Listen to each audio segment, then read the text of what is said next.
Good morning. You're listening to the Blaine's World show, heard each Wednesday here on WPVM 103.7 in Asheville, North Carolina. You can also listen online at WPVM, listen online at WPVMFM.org and watch on WPVM's Facebook page. I'm your host, Blaine Greenfield, and I'm here in my Zoom studio in lovely downtown Fairview, North Carolina.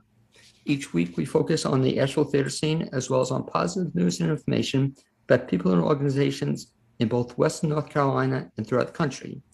And toward that end, it's my pleasure to introduce my first guest, and he is Richard Shulman. Welcome aboard, Richard. Thank you, Blaine. Great to see you. And you can keep that holding out for a second. We just want to use it again.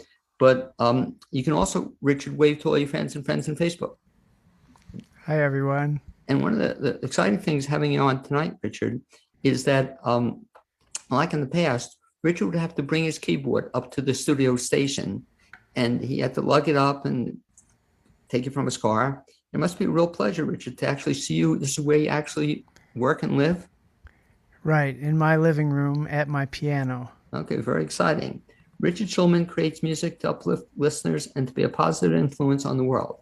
He has performed at the Wild Richard Hall at Carnegie Hall, the United Nations, and numerous venues throughout North America and in Europe, and has composed, produced, and recorded 28 albums on his label RichHeart Music.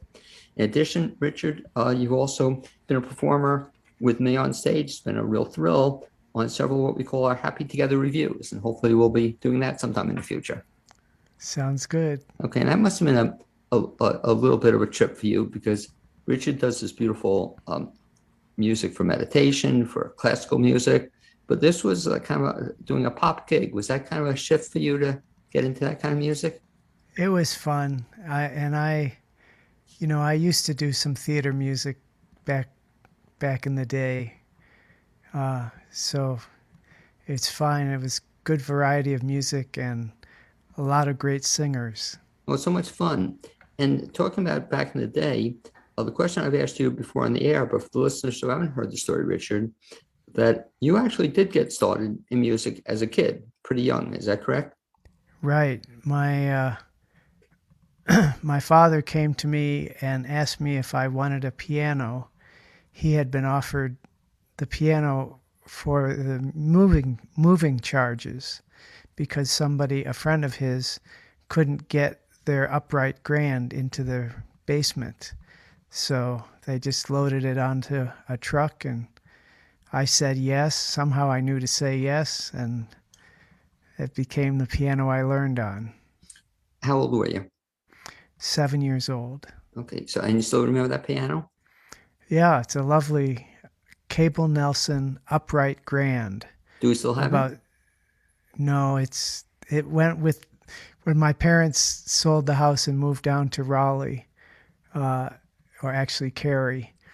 They left the piano in the house. So they want to move it again. They didn't want to have to. No, shift. It was a big piano. Oh my goodness. So you started playing as a 7-year-old, and then did you study music throughout your school age years? Right. School age years, through junior high school and high school. And I went to the University of Rochester, which happens to own the Eastman School of Music, which is one of the very finest conservatories. And after my freshman year, I applied to get piano lessons and to be a music major. And they told me, forget about it. You should go to another school. You're not serious enough. Oh, really? Wow. But then that year, I learned how to practice. And I did a year and a half's worth of improvement in 1 year and got in my sophomore year. But boy, that's kind of interesting. My junior year. So you had actually been told, but you weren't a serious enough musician before then? That's what they told me, and they were right. Well, tell me the secret then. You mentioned you learned the secret of practicing. What is the secret? Well, the main secret I had to learn was that when you're practicing, especially classical music or even jazz, and you get to a part that's difficult to play, you don't just slough it off and run away and just play the easy parts. You have to actually figure out how to get through the difficult parts. And that was a great test of consistency and persistence. So in terms of persistence now, do you still practice? Yes. How much? When I can, 2 hours in a day or at least 1 hour a day. Wow. And so it makes a difference. Like, do you notice if you don't practice? Do you notice the difference? I do. How so? Well, there are certain things that are harder for me to do. And, it's an everyday showing up. Where I guess, as you just pointed out, you realize also, so you don't slough off the easy stuff even now. You'll is that what you sort of do? You'll kind of work at the harder stuff first, maybe? When I'm doing classical music, especially, I have to find the spots where I have trouble and work it out.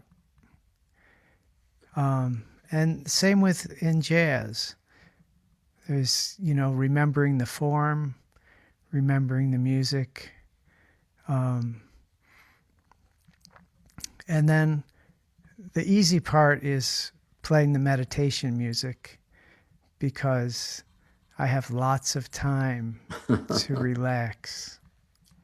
Well, that points out kind of one of the things I've always admired about you, Richard, is the fact that, yeah, you do a lot of different kinds of music. In other words, I know of you, I think I met you first in terms of some of your jazz music you played, but you also played classical music. You also mentioned the meditation work. Do you have a favorite kind of music? I like jazz, I like classical, and I like meditation music.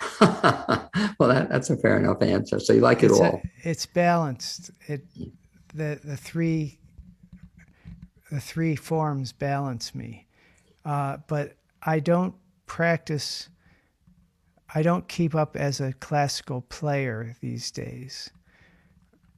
When I was in graduate school, I realized that I was practicing piano 6 hours a day, and I wanted to be a jazz musician. I was practicing classical piano 6 hours a day, and I wanted to be a jazz musician and a composer.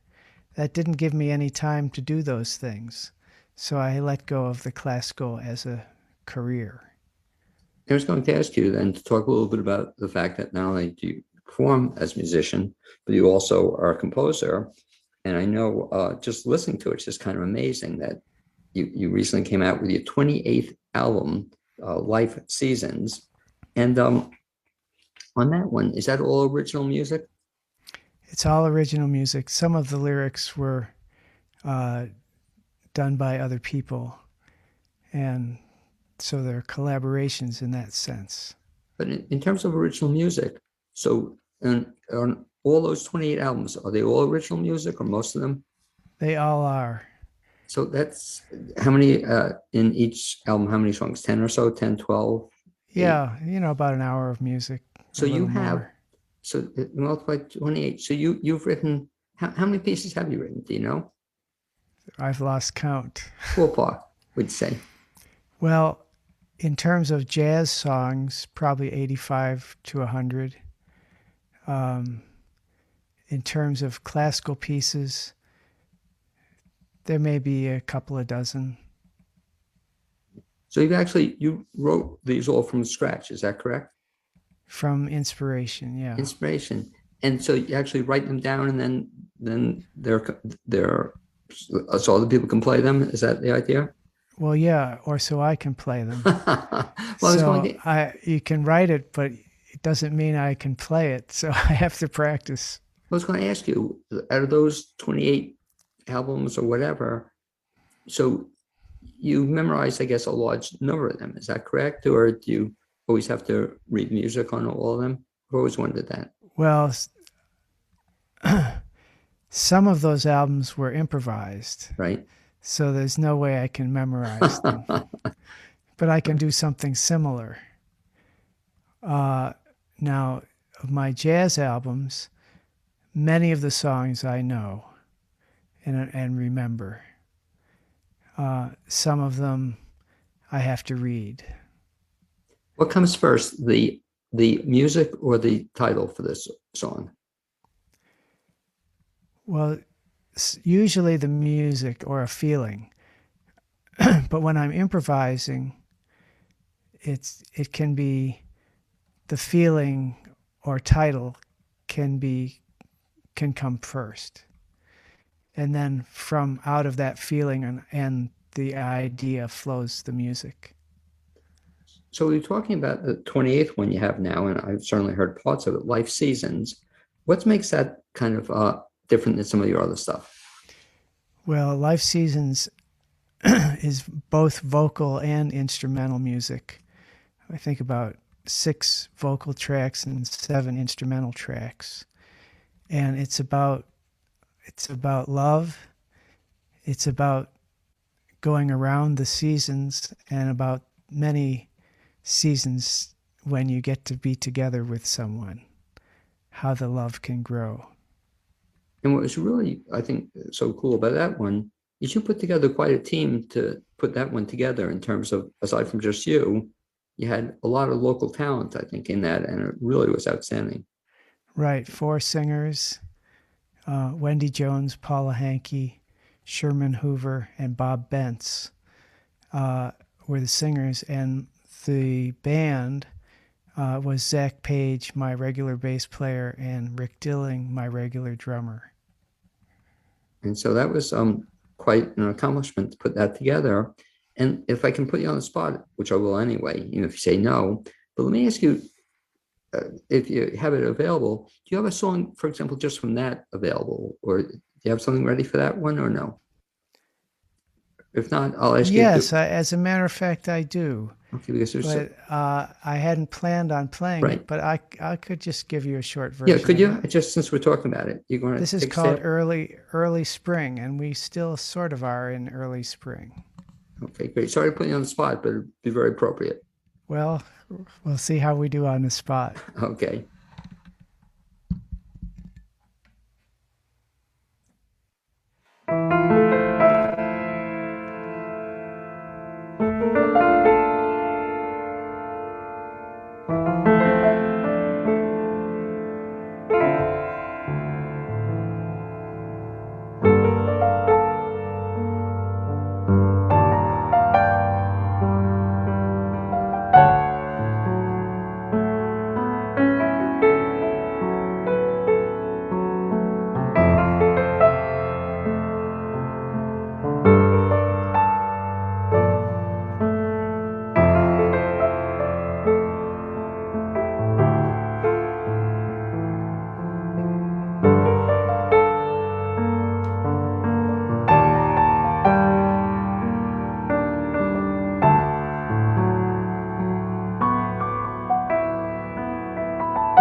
Lovely. What was the name of that? Early spring, Okay, and in the on the album, it's played with Zach Page on bass and Rick Dilling on drums. okay, but boy, I just love that. It's so soothing. It's just a great song. But what I really enjoyed, Richard, having you play that is this may be one of the first times I've actually seen you. Maybe the church I've seen it a couple of times in front of a piano. But it's really exciting to have you bring that keyboard with you. Right. You used to sing me on the keyboard.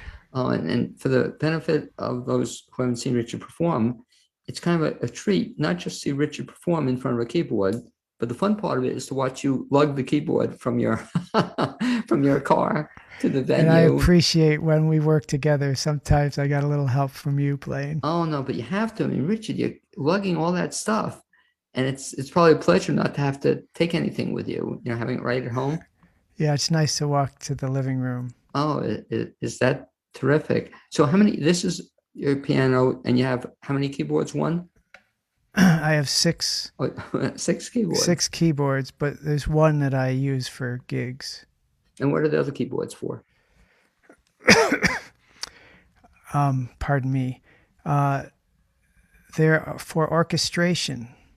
So I have a variety of sounds that I can play all at once. Aside from the piano and the keyboard, do you play any other instruments? Well, I'm a hack organist and a hack guitarist, but better organ player than a guitarist. But, you know, when I was a teenager, I picked up the guitar just to play folk songs. As a kid, were you ever in a band? Oh, yeah. High school rock band. Oh, were you really? Then college jazz band. What was the name of the high school rock band? Do you remember? I don't remember. Do you remember? Okay, if not that. The college band was called Thermopylae. Interesting. Do you remember your first gig? The first paid gig? Yeah. Let's see, which one was that? Oh, yeah, it was at the blacksmith shop in Buffalo. We had a weekly, we were living in Rochester going to college, and we took the bus in to Buffalo and played every Saturday night for months and months and months. And that's the first time you got paid? Yep. Okay, right. I'm looking around the house though, but I don't see a picture of the check framed or, you know, the first. No, it was spent. The first $1, $10 bill you ever made. Very exciting. Now, Richard, naturally, I'm going to put you on the spot again. And thank you for something else you did. But Richard knows, as other people do, that my favorite song, what I call arguably the greatest rock song of all time, did at one time. I think he actually did a treatment of this for me, right? I think I ran in the blog. I didn't. This is my answer to your request. Wow. I'll really put you on the spot. And I thank you, Richard, in advance. But this is for folks who don't know what we're talking about. We're talking about the show Happy Together. And Richard always plays it in some of the gigs we've done together. But this first time now, we're just going to have you play it for us. Right. I'll do the best I can with it. Okay. Well, if you can, I want to thank you very much in advance. Appreciate it. Okay. Hope you'll like it. Okay. Well, I'm sure I will.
Very nice, Richard. And I should mention to anybody who just heard that or watching this, that they catch a break in that intentionally I muted myself, the mic, because I didn't think people want to hear me sing along to that song. Oh, So, you sang along a right, cappella. exactly. But I didn't want anybody to have to be subjected to that.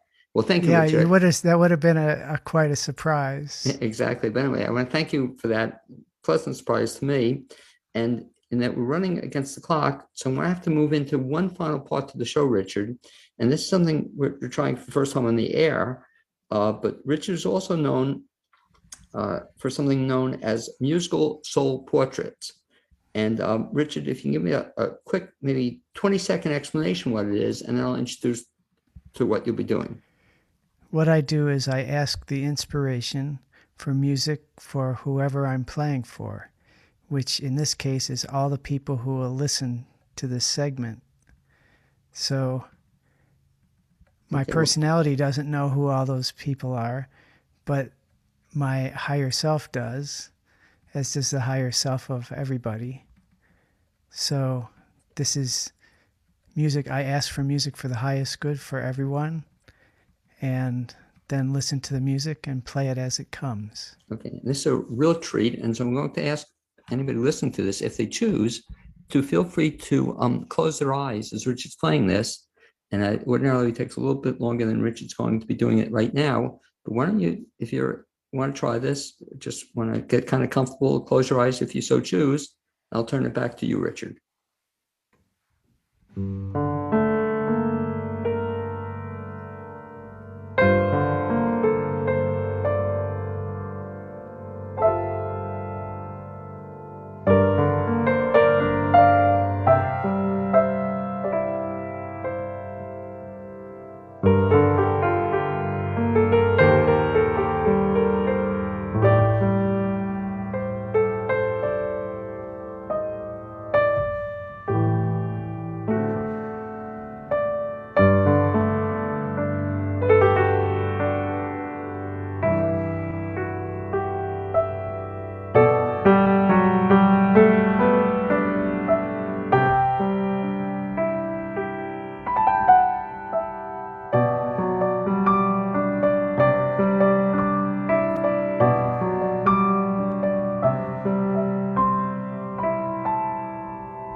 Very nice, Richard. By the way, thank you for kind of keeping that short if possible, because I'll encourage I know our it's listeners. time.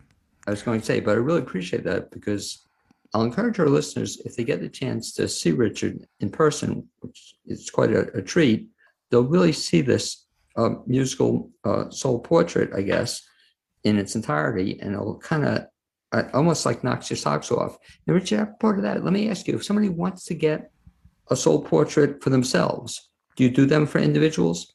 I do them for individuals, for couples, for families, and for groups. Okay. And so how does, if somebody's interested and it's a tremendous, I guess, gift or something just to give to somebody, how would they go about getting one? You can go to RichHeart Music, RichHeartMusic.com, and you'll see right in the top of the menu, you'll see musical soul portraits at RichHeartMusic.com. And there's even samples of some of the group soul portraits I've done. And then you can contact me at richheartmusic@frontier.com. Now, if they go also to the website, and I'll encourage people to do this, if you want to keep track of what Richard's doing, they can also sign up for your newsletter at that point in time. They can sign up for the newsletter. You can see events. You can also browse through the CDs, and which are available on, everywhere CDs are sold and everywhere streaming music is streamed. So you can go to the store and actually listen to samples or to the whole album. It's funny you say that because I'm still a guy, Richard, who still likes CDs, actually buy them. But remember, there was something people used to buy. There was actual CDs that they could hold on to. It's getting Right. very I still have a whole room full of them. but I thank you for that because CDs are becoming increasingly hard to get, that I'll look to get something online and a lot of people aren't coming out with CDs anymore, doing streaming or whatever. So I commend you for still keeping CDs alive. Right. They don't sell as much as they used to. Well, not only that, Richard, even for a car, you can't get cars with CD players anymore, so it's something. Fortunately, mine still has one. Well, and remember, my previous car, I bought a car that had a cassette tape player. Remember they used to have cassette tapes? And it had a cassette player and CD, just because I still like listening to the, cassettes, Right.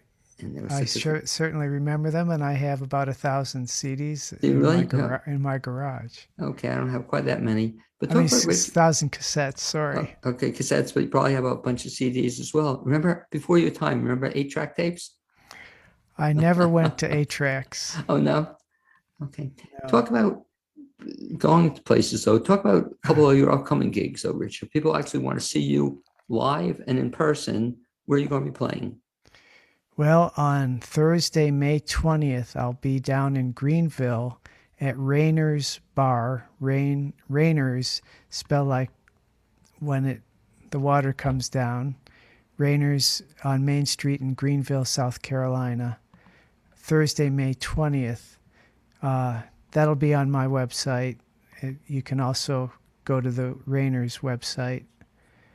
And then I'm playing with the Asheville Jazz Orchestra at White Horse Black Mountain on May 21st. That is, unless this new wedding that came in does come in, in which case you'll hear the jazz orchestra without me. And then I'll be at the Light Center at the beginning of the summer, June 20th, solo concert for the summer solstice. And also, folks want to catch you too. You also play, I guess, on a weekly basis for a local church? Right, the Unity of the Blue Ridge. I play for them at the 11 o'clock service, and they are now going with live socially distanced participation. You have to reserve your spot in advance, but there's an 11 o'clock every Sunday. Unity of the Blue Ridge has a live stream, and I play for that. And as a final question, how do you feel about getting back into actually performing for people? Do you enjoy it? Well, it has never stopped. It's just that they weren't physically present in the same room. Right, but is it a difference? There is a difference. It's a little more visceral. Well, anyway, Richard, I'd like to thank you for being my guest this first half hour on the Blaine's World Show. One final time, I'll have you repeat your website. RichHeart Music, RichHeart Music, music.com.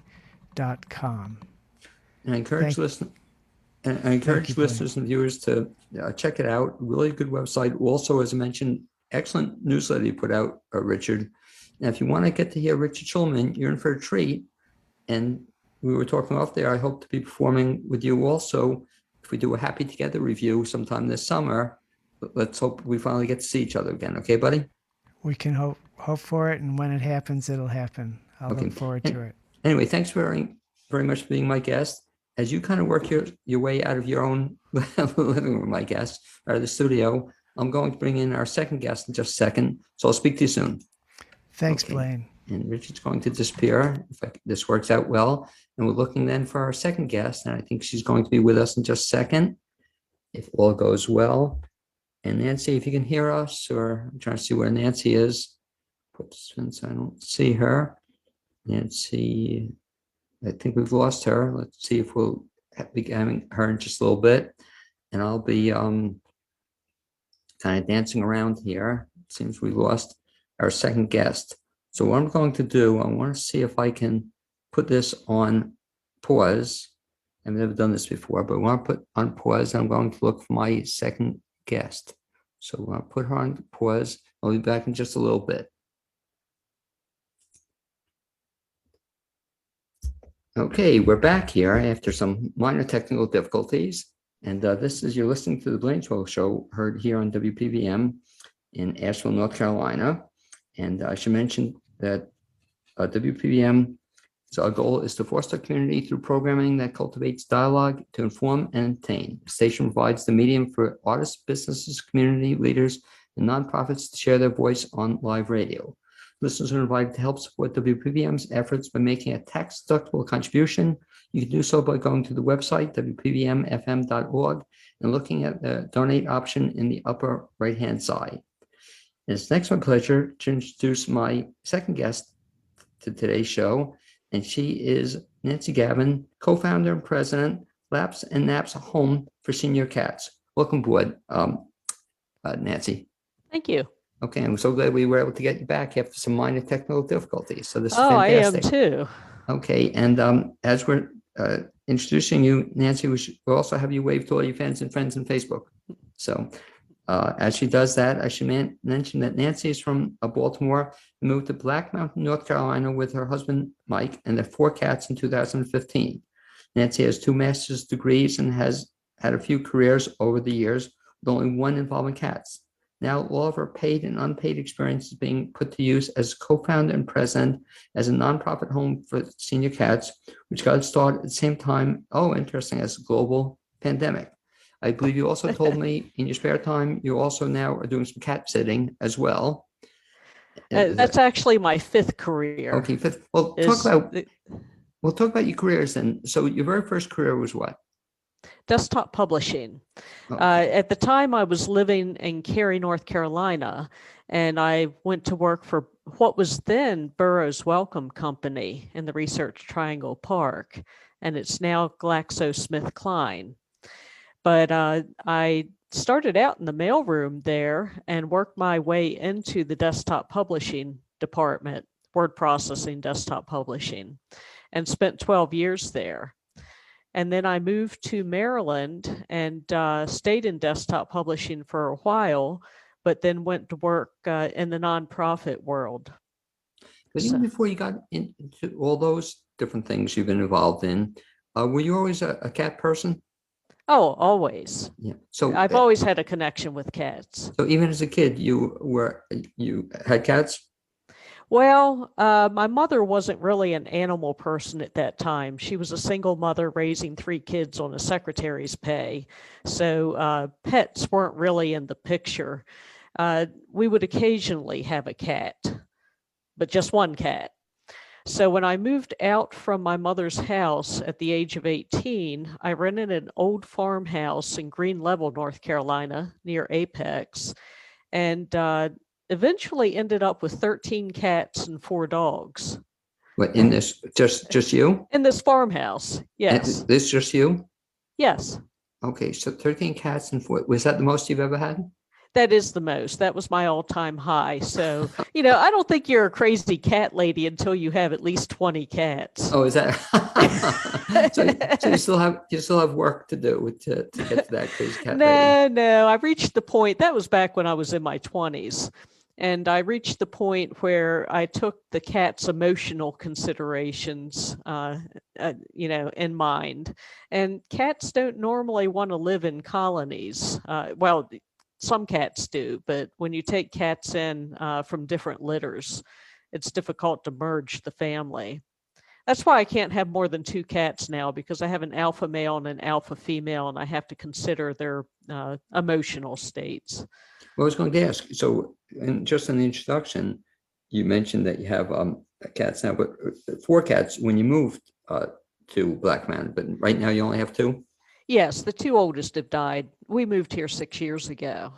So Okay. our 2 oldest cats have passed away. So you're now down to only 2. So talk to me a little bit about then. So the fact that you were feeling this sense of loss and you missed all these cats. So you now decided now to start this nonprofit, and talk about the idea behind that. Okay, well, even though I've worked a variety of careers, this cat sitting business is the only one that it was a career working with cats, where I got paid to work with cats. But over the years, I have volunteered with animal rescues working exclusively with cats. So I've been volunteering in the animal rescue world for a long time. And the saddest cases for me is when a senior cat would come into the shelter because its human had died or had to move into a nursing home. Because the senior cat may have lived with its person all its life, and now suddenly it's in a cage, and there's unfamiliar sights and sounds. It lost its warm lap, it lost its sunny window, and its life has just been turned upside down. So those have always been the saddest cases for me. And by the way, when you talk about senior cat, what are you talking about? 10 years or over. And I consider 10, 11 years old to be a young senior cat. But I had a tortoiseshell cat that lived to be 23. So cats routinely live into their late teens and early 20s if they're well cared for. Now, you're raising a really good point, and I want listeners to hear what you're saying, because unfortunately, too many people don't think about their pets in terms of their lives. You know, they think they're going to be fine, but if they're not fine, who's going to take care of your cat? And maybe we're the exception, Nancy, but we actually have them in our wills, and we planned out, you know, this whole situation, what would happen. Right. But I guess, unfortunately, you see a lot of times where nobody ever thought about the pets. Right. And that's the case with every cat that we've taken into laps and naps. We just recently took in, well, within the past month and a half, we took in 3 senior cats from a woman who was only 38, and she died. She was in hospice care, but no one thought about what would happen to her cats. But I see this with older people as well. Older people who are sick for a long time, but I guess they naturally assume that someone in the family or a friend is going to take their cat, and often that isn't the case. And what's really sad is then what happens to the cat, you know, or, you know, if nobody thought about it or planned on it accordingly, what does happen to the cat? Well, often they end up in shelters. And that's why I wanted to start Laps and Naps, because shelters are overrun. And the shelter movement is wonderful. There are a lot of wonderful volunteers and staff who work for these shelters, and they're really underfunded for what they're being asked to do. And it's very difficult to find people to adopt senior cats. And often senior cats come in with medical issues, or if they don't come in with them, just the stress of being in a shelter situation, they'll develop medical issues. And the shelters simply don't have the capacity to care for these cats. So if they don't have the resources, if the cats are the hardest to adopt out, these are the cats that are most often euthanized. And they may have many good years left in them if they were in a home. And as you tell that, I kind of think about our cat, which I mentioned to you off the air, that we were lucky that we had our cat, our alleged cat, at the age of 14. And we were, you probably see this often or hear about this, we were failed, foster cat parents or Foster something? failed. Yeah. I'm telling you, Nancy, it was like, I think it was about one day, you know, when we had fostered this cat, and my wife wanted to, you know, adopt her. And she's been great, you know, 14, and she's 18 now, still doing well. Mm-hmm. And so a lot of people talk about why that's so, that sometimes a senior cat is like a perfect cat for somebody to take you know, hold of. Why so? Well, often they're a lot calmer than younger cats, especially kittens, unless you want zoomies in the middle of the night where cats are running across your bed and climbing the curtains and knocking things off shelves. Older cats generally don't do that. So they're more settled. You know what you're getting in an older cat because their personalities are already developed. And often they just want love. Now, they can be very playful. I have when we get to the photos part, I have a picture of an 18-year-old cat playing with her toy. But often they're playful, but they're more settled. They're more loving. They like to be held. Well, not all of them, but a lot of times they're just grateful to have somebody take them in, and they show their love.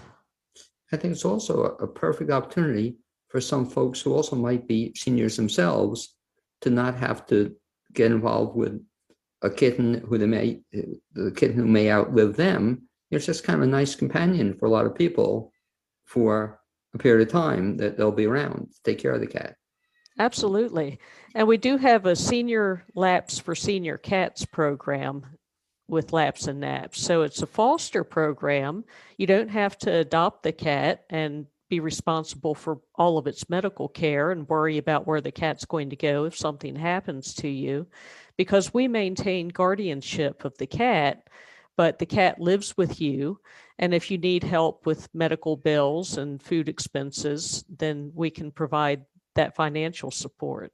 Well, and we'll talk about that maybe even off the air, because something I might want to talk about further, just for that point, that not that anything's going to happen to us, but we do worry about if something does, what happens to our cat, and right. So that's fascinating that you have now this organization. I love the name, Laps and Naps, could help out people in that kind of situation. Yes. That's really why I started it. It was specifically for people whose cats whose people have passed on, and they don't have a place for them to go. Well, talk about it then. So Laps and Naps, you started this and started right in the middle of this pandemic. What gave you the idea to start it? Well, like I mentioned before, I've had several careers. This is my 5th career, and I've always known intuitively when it was time to move on. Each career I've had, it was right for me at that time. I learned what I was meant to learn from it. I gave what I was meant to give to it. And then I would just know it was time to move into something else. Well, I've been cat sitting professionally for about 3.5 years now. And I realized this isn't something I'm going to be able to do into my 70s. It's hard work. And plus, I live up Highway 9 by the Light Center, where Richard Shulman has often played. And for anyone in this area who's familiar with Highway 9 South, running from Black Mountain to Lake Lure, it's a very windy, hilly road. And when it's icy or at night when I have evening jobs, I realize that in not so many more years, I'm going to want to give up the cat sitting profession. So I just had this flash that I would like to start a home for senior cats and design this home specifically with the senior cat in mind. So it's not going to look like a shelter, even though we have to abide by shelter guidelines. It's going to look like a home. It's going to be cage-free. So when people walk in, there's going to be plenty of sunny windows. There's going to be cat towers and ramps and places for cats to lounge and people to hang out with them. And we'll also have a cat wing where cats who need to be isolated for some reason will have their own sunny rooms that they can hang out in. But we have a lot of great ideas for this facility. So now the facility then is just still in the idea stage, or is it going? It is. Yeah. As you mentioned, we received our 501c3 status, our nonprofit status, in February of 2020, and that was right before the country shut down. Right. So we had our big reveal was going to be at the Angel Pets Expo in Asheville. We were going to have a tabling event there, but of course that got canceled, and all the other face-to-face networking events got canceled. So it's difficult to get the word out about a new nonprofit when you can't do face-to-face networking. But right now we are a foster-based organization, and one of our biggest needs right now is just for people to volunteer to foster senior cats. And it's really difficult finding people who are willing to do that. Even though we provide all the expenses, it's just much more fun to foster a kitten than it is, or some people feel that way. But really, there are great benefits to fostering senior animals. As you say that, I'm getting a chill almost, because that was exactly our experience. That for some reason, my wife fell in love with this, I guess, not a kitten, 14-year-old cat. And it's just been, such a fantastic experience for her, and hopefully the cat as well, that she wasn't a kitten. I don't know, my wife didn't want to take care of the kitten, whatever. It's just the perfect pet for her at the time. So right now, if folks contact you at Laps and Naps, they can, I guess, get involved in one of two ways. They can, one, become what do you call it, a foster cat mom or cat dad, or what do you call it? A foster provider. So now, do you have some of those folks floating around? Oh, yes, we do. Currently, we have one senior foster provider. She's in our Senior Laps for Senior Cats program. So our most senior cat is with her. The cat is 18, and I'll talk about her a little later, how we came to have her. And then we have another foster provider who currently has two of our foster cats, and she actually rescued these two cats from, it was a friend of hers who died at the age of 37. And the woman had 4 cats, and 3 of them were seniors. So this foster provider is now providing care for 2 of those seniors. And then actually, Kim Hughes, you've had her on your show. Well, she is our newest foster provider. Well, small world. You said that because I just saw, and I remember the cat's name. I think Callie is the cat's name. So I just saw it on Facebook yesterday, I think it was, that Kim had this beautiful cat. She had just become part of the life. And I sent Kim a congratulations. I didn't realize that you had the tie into Kim. Yeah, but it was that's so exciting. So she's the latest. She's now a foster. Was it foster? Foster provider. Foster provider. And yes. So is the idea being call them foster parent. Right. But if somebody's a foster provider, is the hope then they'll take care of the cat for a specific period of time, or how long? Well, we have short-term and long-term providers. Kim volunteered to be a short-term provider because she's actually going to be caring for a friend's cat from mid-June to December. So she didn't want to commit to having this foster. So we hope to find this cat a home. So now that's another part, I guess, of your job or the mission of Laps and Naps. After you foster them, you're at the same time trying to find them homes? Absolutely. We do ask our foster providers to provide photographs that we can post to our website and Facebook page, along with updates on what's going on with the cats. So we can provide people with a greater picture of their personalities. And I think it's a perfect segue because I asked you if you were able to find or dig up any pictures of some of these cats. Yes. Let's see. It's high tech here. We want to see if we can get to show a cat. Well, it said the host disabled participant screen sharing. Okay, I think I have to. I don't know if we can do this. Let me just see. I have to let you. We may not be able to share screen. I'll see if I can do that. Share screen. No, I'm just sharing you. We would have had to do that, I think, in advance. So let's not get hung up on the technicalities of it. But anyway, so you have right now, you have a couple of foster cats. And by the way, one thing we'll do, Nancy, we'll keep in touch. So when you do have the public reveal or something, let's do another show there, or we can actually, show some of the cats, some of the activities. So keep us in mind if you would. That'd be kind of a fun thing to show. But at the reveal, so the idea is to get the word out. And so you're looking for what now? You're looking for, I guess, several kinds of people to come on board. You're looking for people to be foster Yes, foster foster providers. providers, Okay. long-term and short-term. And we do cover medical expenses and food, medication, supplements, if there's a need. Some foster providers choose to cover the cost as their donation, but other foster providers can't necessarily afford it. And we don't want that to be a deterrent to people volunteering to be a foster. Now, on the other part of what you're looking for, are you looking, not necessarily looking for, but it just kind of falls into your lap here. Are you looking for, if somebody has a cat that they can't care for, or there have been a death, like you said, in the family or something along those lines? Can people contact you about that as well? They can, and they have been. The problem is right now we can only take as many cats as we have foster providers. Gotcha. And so I have been contacted by a couple of attorneys whose clients are making out their wills, and they might have a few cats.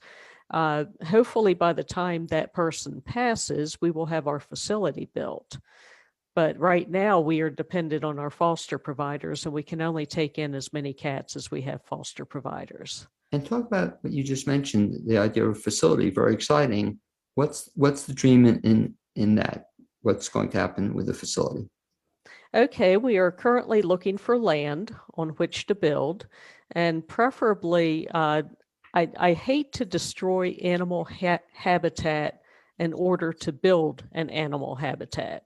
So we're hoping that perhaps a farmer with already cleared land would be willing to donate for the tax write-off, or would be willing to subdivide and sell off just a few acres of that land.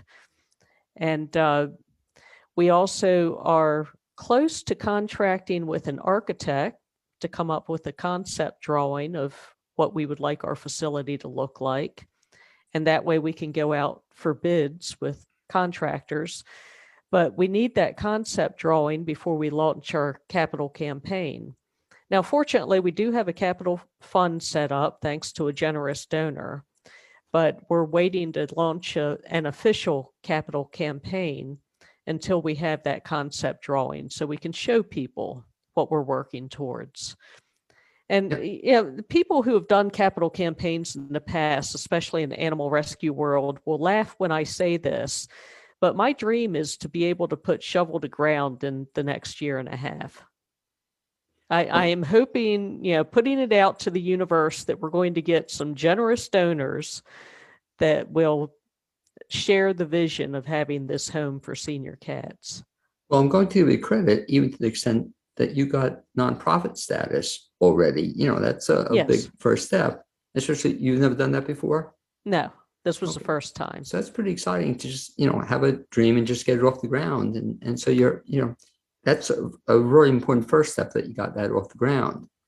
Also, what I see happening is, for example, as we get your story told, I'll post this on Facebook, you'll post it on Facebook, get the word out. You're familiar, I'm sure, with Asheville Cat Weirdos?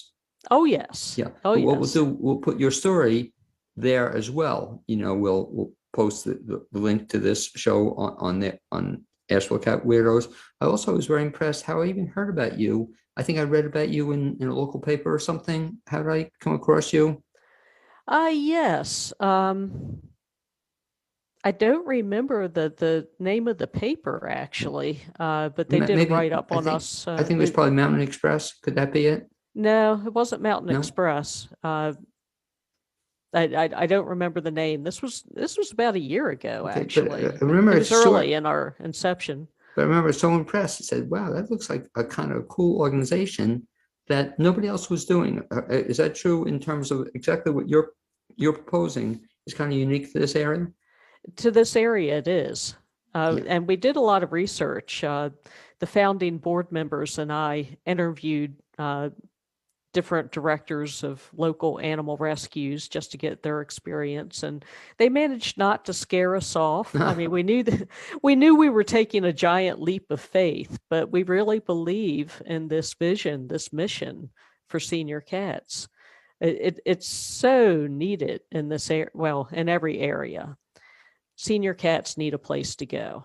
Yeah. I mean, unfortunately, I guess all cats, need a place to go. They but, do. But I guess it's more of an issue, as you said, when a senior cat comes into play. But it so ties into what you were talking about earlier before, that, people get older, people get sick. And it'd be nice if they just gave some advanced thought to it, before they got older or sick, as opposed to having their family have to take care of this, Right. And I guess you find that, I guess, too often, that people probably call you, or you hear stories of people just desperate, I guess, as to they inherit a cat, but they don't want the cat. Right. And Absolutely. So in that case, until we have the facility built, I guess they can contact you, and I guess you give some guidance as to what are your options. Yes, actually on our website, lapsandnaps.org, we do have information on planning for your cat's future. So really you need to work with your attorney. If you leave your cat with money to Laps and Naps, then that money would be used for the benefit of all the cats under Laps and Naps care. But you could set up a pet trust with your attorney, and your attorney can advise you on that. And in that case, your money would follow your cats. So whether your cats remained with Laps and Naps, or if you, in your wishes, you said you would like them to have the opportunity to be adopted into somebody's home, then the money would follow your cat. But that's funny. The difference between a pet trust and just leaving money in your will. And especially if they left it with Laps and Naps, that your whole mission is to take care of the cat, either yes. at the facility, which, I mean, that's really quite a goal in a year and a half to want to break ground for it. But, listening that's to you. That's the dream. That's the vision. Well, you have to start out with a vision, somewhere. Talking about then, if people want to find out more, you just mentioned your website. Could you mention it again? Yes, it's lapsandnaps.org. Okay. And what would you say your most pressing need is right now? You mentioned a couple of them on the air, but it seems like, how would you summarize your most pressing needs if listeners are interested? Most pressing needs are for foster providers for senior cats, for monetary donations to take care of these senior cats. For land, we would like to find a piece of land on which to build our facility. It doesn't have to be in Buncombe County, but we would like it to be in the surrounding area, not too far away. And I know this is not the right time to be building. However, this is the right time to have a home for senior cats. So we have to run with that. And in your research, you mentioned that you spoke to a whole bunch of people. It's kind of a cool concept. Have you found any other similar senior cat organizations like yours? Around the country we have, but not in Western North Carolina. Okay. So if you want to get involved in something from scratch, I encourage you strongly to contact Nancy through the website. And again, I'd like to thank you, Nancy, for being my guest the second half hour on the Blaine's World Show. I look forward to actually sometime even meeting you in person, which would be kind of cool. I also like to thank Richard Shulman, my guest the first half hour, and to Amy Brusnash, my producer. Hope to see you next Wednesday here at 9 a.m. here on WPVM 103.7 in Asheville, North Carolina. You can also listen online at WPVMFM.org. Hope to see you soon. Thanks, Nancy.